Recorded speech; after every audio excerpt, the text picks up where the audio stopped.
অভিমান সেখানেই সুন্দর যেখানে প্রিয় মানুষটা অভিমানের মূল্য দেয়। অভিমান আদরের একটা শব্দ, যেখানে লুকিয়ে থাকে যত্নের খামতি, আরো বেশি ভালোবাসার পাওয়ার বাহানা।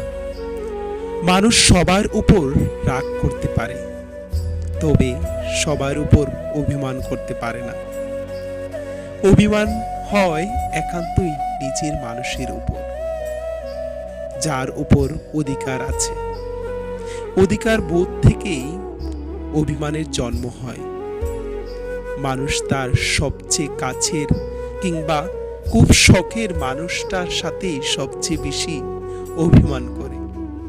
অভিমান ঠিকঠাক বুঝতে হয়, যত্ন নিতে হয়, গুরুত্ব দিয়ে আগলে রাখতে হয়। সেখানেই সম্পর্কটা সুন্দর, অভিমান সুন্দর,